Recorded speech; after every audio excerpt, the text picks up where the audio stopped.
Hello and welcome to Nobody Gets That Reference. It is Thermal this time, bringing you another video from Call of Duty Modern Warfare Warzone. This one's a little different, in which I'm going after a specific goal in the video, and I'm just seeing how I can progress towards there. So let me first begin by sort of telling you guys the story and kind of the build-up of how this happened.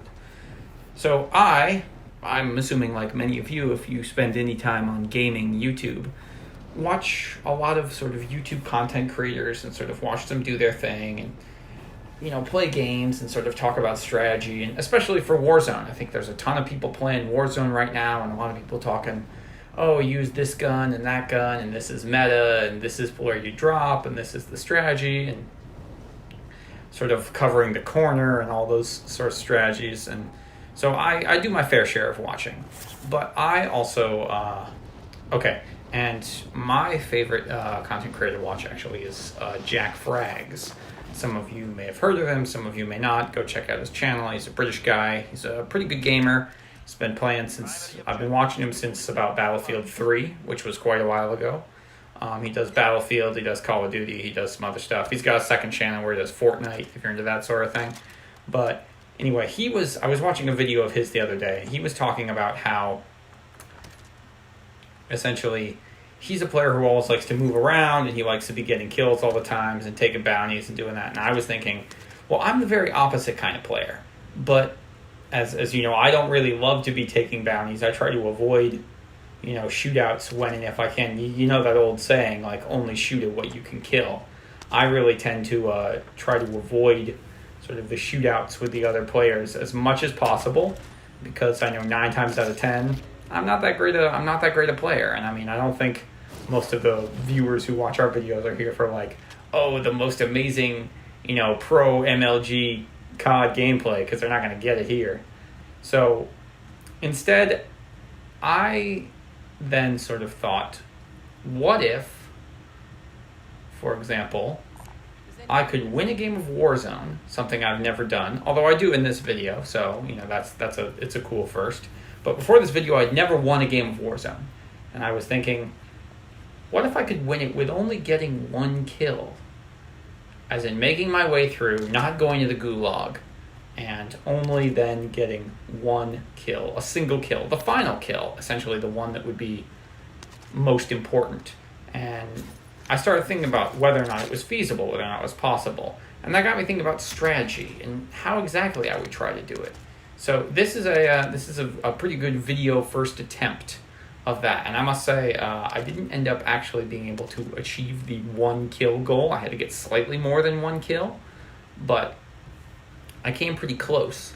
And going forward, I think I am going to I'm going to add some more stipulations to make it maybe a little bit more difficult for myself, but I'll get to those in a moment.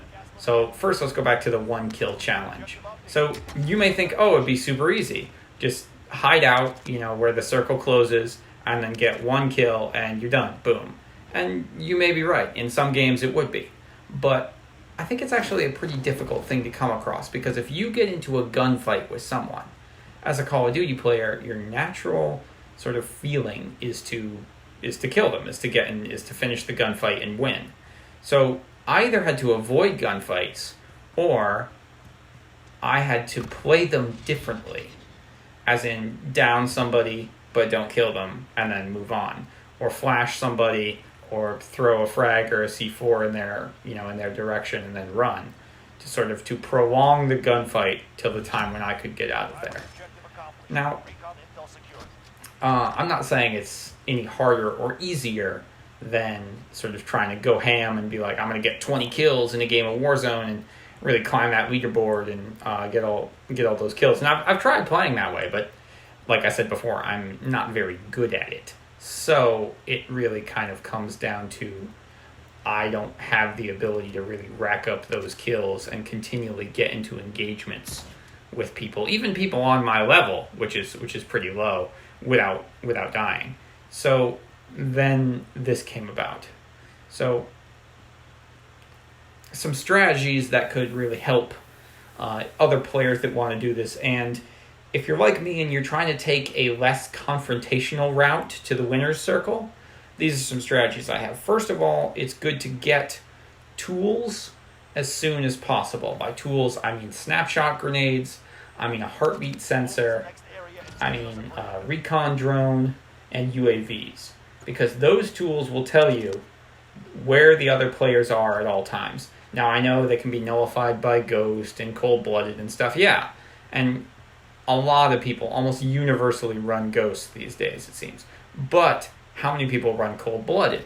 How many people run, them both together? I don't think it's that likely. I think most people run something like Double Time, Ghost, and Amped. Because you get that fast movement speed, you get the hidden from UAVs and heartbeat sensors, and then you get faster weapon swap, and it just increases your movement speed a little bit more, and everyone in this game is trying to be as agile as possible. So, that would be my first recommendation. Get some tools that show you where the players are at all times.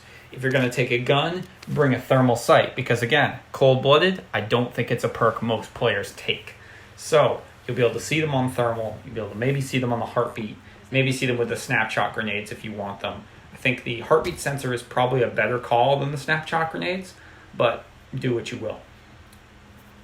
My second tip is don't use vehicles, and it'll sort of come up in a minute, my sort of strategy for avoiding vehicles, but it involves utilizing either double time or utilizing carrying around certain weapons that allow you to sprint much further and more effectively, primarily the knife. And the knife is a good secondary, so when you pick up your custom class, you don't have to run overkill if you've got the knife as your secondary, and then you can essentially sprint forever. And you're going to want to use this knife, you're going to want to have it out, you're going to want to be running with it when you're moving around the conflict areas. When you're moving through buildings, when you're moving from building to building, anywhere potentially where there's not a whole lot of chance. Say if you're like open ground or with lots of cover, where if someone engages you, you've got a good chance to either break away or you've got a good chance to get out your other primary, whatever that is, and shoot back if you're not interested in doing the only one kill. So first, you got to figure out where the enemies are. Then you got to bring a knife, and you got to be mobile, and you got to basically be moving around them. Now, I also experimented a little bit in some games after this, gameplay recording coming on those. I experimented with essentially trying to play teams off each other, as in, okay, I know Team A is in this building, so I'm going to flash or maybe frag or maybe shoot at that building, and then I'm going to move to this other position nearby where I know this other team is and try to get the two teams to engage each other.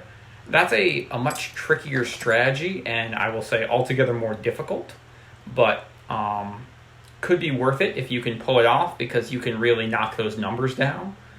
So I play a lot of quad games, not with a team of 4, but as a solo player, because I don't know, I just like it. I think the circles move faster, and I think it's a lot easier to sort of maybe avoid people and avoid conflicts. Now, the one thing you've seen me doing clearly throughout this is getting recon contracts. I don't know if people sleep on them or not. I don't really know what the meta is, but recon contracts are absolutely necessary if you are going to accomplish this, or even if you're going to attempt it. My recommendation: get 7 to 8 recon contracts as fast as you can. Ideally, before the second or third circle fully closes, because then you've got all the way up through circle 6 or 7, which is just about the last one they go to, and you know right where it's going to be. So then you can decide when and how you want to maneuver into that circle in the way that either has the least people or the most cover. Now, in this case, I went right in because I thought I would have an opportunity to move now that when the gas was closing, I probably wouldn't have. Plus, I've got that recon drone and the UAV. So I'm going to get in, I'm going to immediately look for targets. Pop up the heartbeat sensor here and do some more looking around. Now I see that door is open, so clearly someone's been here. But yep, and there's somebody in the building. And that person stayed in that building basically the whole time, right up until the end. Now, there was nobody in this building, I guessed, because my guess is that the guy in the opposite building the two probably would have engaged each other by this time if they had both been kind of hanging around. And so I just picked this as my spot. Like, this is just in the final circle. I'm just going to wait, and I'm going to use my methods of surveillance. The recon drone is good. However, it is something that people can see on their map, and so they can sort of see where it comes from, and they can potentially deduce your location. I took a risk here because I didn't think there were that many people around other than the guy next to me in the house, but I would be careful with the recon drone. And some of you might say, oh, something like dead silence is better, or I want an ammo box, or I want a this or that perk, and that's understandable, and I can go with that. I think dead silence could easily be as advantageous, especially if you're going to pair it with a knife, because then you could move really fast and really quickly through say the city if the final circle is like in downtown Verdansk or something like, or downtown Tovorsk, or something like that. Again, that guy is still in the house, so I'm just waiting him out, and I'm just basically waiting for other people to close by me.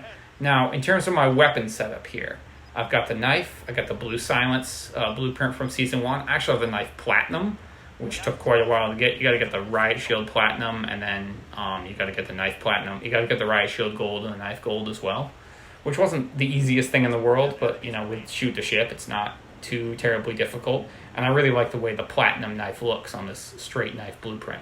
And then on the AK, I've got I've got the smaller ammo, the 5.45.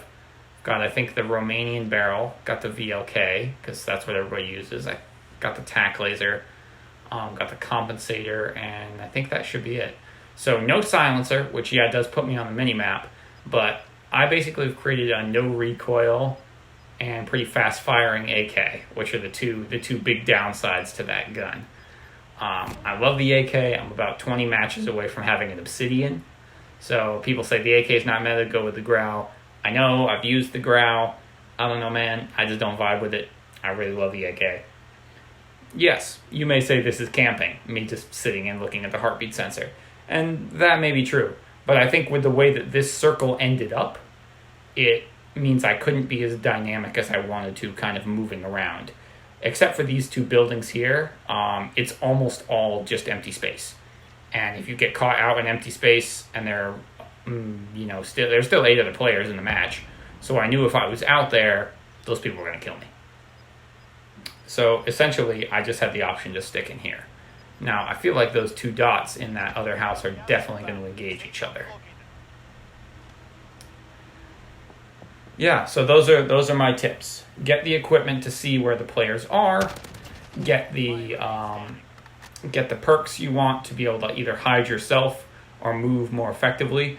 Get a setup that includes the knife so that you can move fast enough around with the tactical sprint, whereas you do not need to drive vehicles, or go for vehicles if you want. But again, it's sort of a big flashing light, hey, here I am in a vehicle. Pop the UAV there. And then I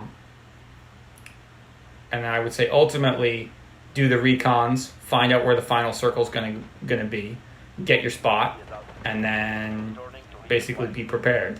Now, as you can see, I got my 1 kill there, and so I'm kind of disappointed because there were still 5 other people in the match. And I really had no interest. I really didn't want to do that. But next time, I think I'm going to do it. So the new challenge to myself that I have set is I want to win a match of Warzone with 1 kill in quads. Not 1 squad wipe, mind you. 1 kill. So the last member of the last squad, I have to kill in order to win. I'm not going to bring any other people into my playing quads. I'm just going to be doing it solo. I think that's going to be pretty difficult considering the speed at which the circle closes, and how the sort of the recons work in quads, and how it takes longer for a single person to do them, to fill them up. But ultimately, it's interesting, and I think it's going to be pretty cool. So I'll let you enjoy the end of this. Like, comment, subscribe. Thanks everyone for watching, and I'll see you in the next one.